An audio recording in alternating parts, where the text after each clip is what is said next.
So, ayan guys, mag-ano tayo ng ng munggo. Ayan. Dito na lang ako nagluto sa labas. Ang bango-bango. Ayan. Ang bango. Aray ko. Ayan, dito na lang ako nagluto ng kasi dito na din ako nagsaing. Tapos dito na ako magluto ng ulam. Yung munggo, pinakuloan ko muna yung munggo. Tapos mayroon naman akong patatas, hinalo ko paglaga. Pero huli ko na paglagay yung patatas. Kasi matagal na ito, masayang.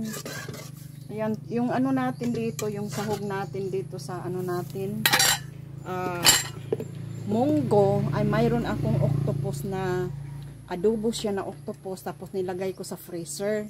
Kailan pa yun? Hindi man yun talaga masira. Basta sa freezer mo ilagay. Pag gusto mo nang lutuin, ibaba mo siya para ma-defrost siya. Ibaba mo, ilagay mo doon sa baba ng ref mo. Ayan, kasi nung isang araw ko ito binaba. So ayan, na siya, wala na siyang na siya, wala nang yelo. O hindi na siya matigas, malambot na siya. So yung mga extra na ulam ko, minsan yung pabalik-balik, ilagay ko yan sa sa Tupperware, tapos ilagay ko sa freezer para hindi siya masira, ay maluto mo pa din. Kagaya nitong octopus. Ayan, medyo matagal-tagal na ito.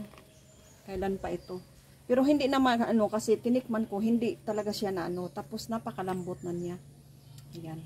Hindi siya masira talaga pag sa freezer mo ilagay. So ihalo natin ito sa munggo, ayan dito, tapos lagyan natin ng malunggay. Ayan. Yan yung ko ngayon kasi may dito, may ako ng yung magdamo siya doon sa sa taniman ko ng mga yung gulay, kasi may mga seedlings na ako, kaya pinadamo ko siya.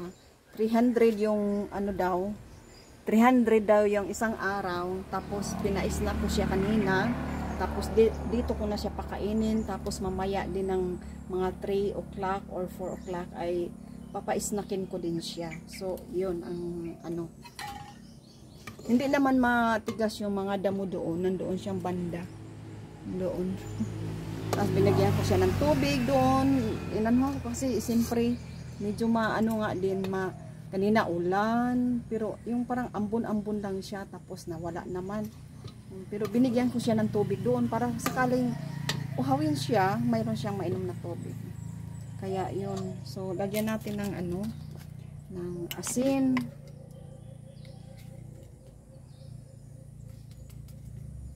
Hindi lang kasi yung yung adobo siya. So para sa lang ito, sa munggo na siya. Tinanong ko nga siya, sabi ko, anong kain ka ng munggo? Sabi niya, oo. Yun. Kita ko sa inyo ito.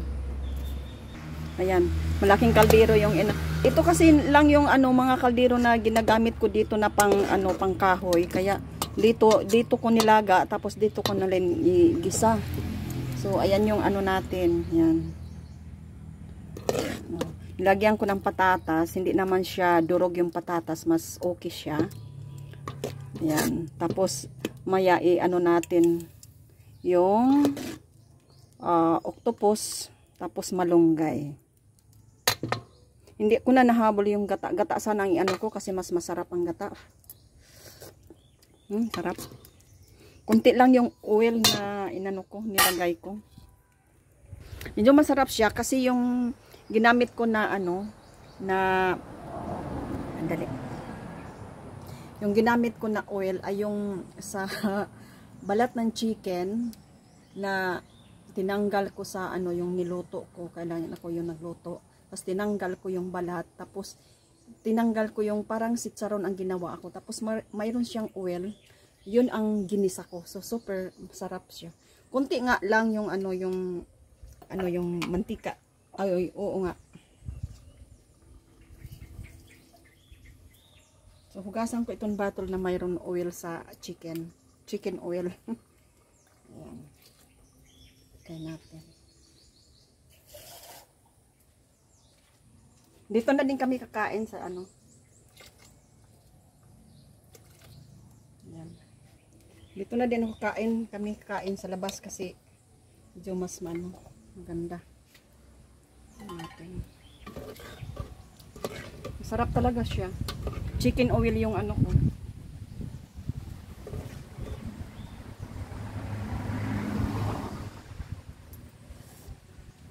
Sarap. Promise, sarap. Yung Agila yung ano ko, hindi ako nagagamit ng mga ano. Yung ano pa yung ibang ito lang yung bitsin, yung pinaka ano namin na ginagamit yung dati pa. Sarap. Sarap talaga, promise. Libre na ako ng gas. Dito ako nagsaing at dito na rin ang luto ng ulam. So ayan. So meron kasi akong pinutol-putol na ano ng niyog. So ayan. So di ba? Pag magsipag ka lang, wag kang tamad-tamad.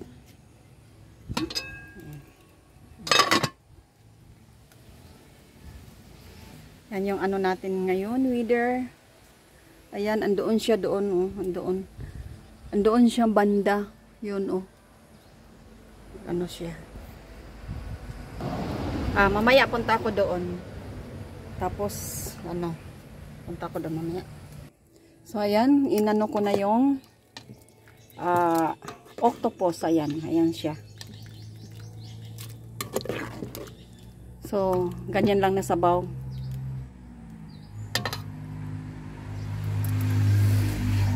Wow. Sarap. Sarap. Lagyan natin ito ng ano yung nilagyan natin ng ano.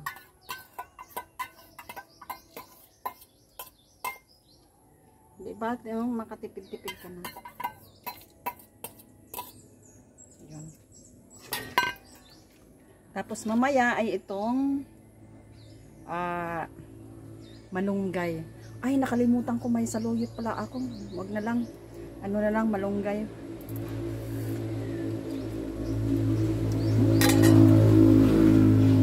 Yan pa natin. Super sarap talaga.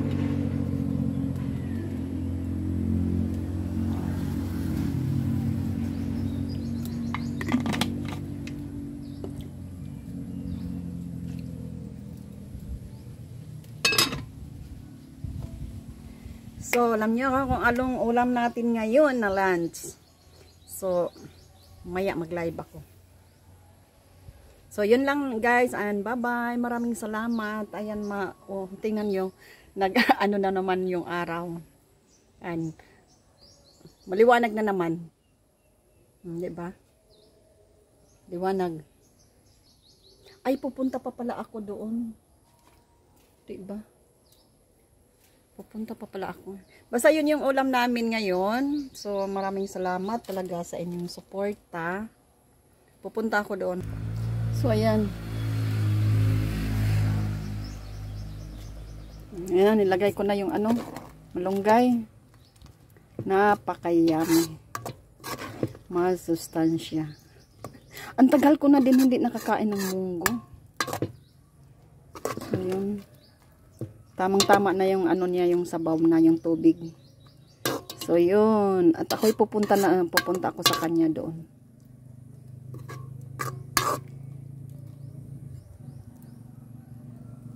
Yan.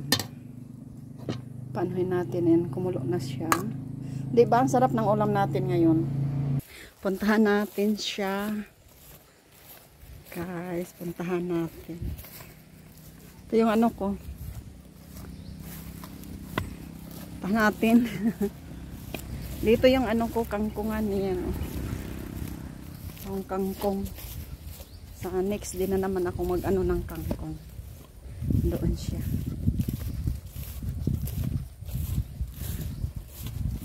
Yun. Ayun. Ano?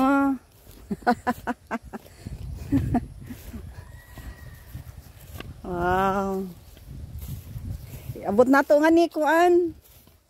Hala. Nga ni. Anita. Pero nga ni laong to. Tapos balik pa ka. Sila mari trabaho mo. To nga ni isa laong kang sa niyo nga ni laong. So ayan guys, si Juanita.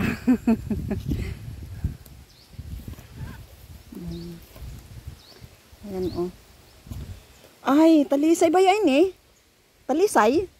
Hamuki sa lagi nga ni. Yati nga ako. Yung kung sinusay ka dara. Hamuki sa langgam siguro kung no. Yati nga good ako.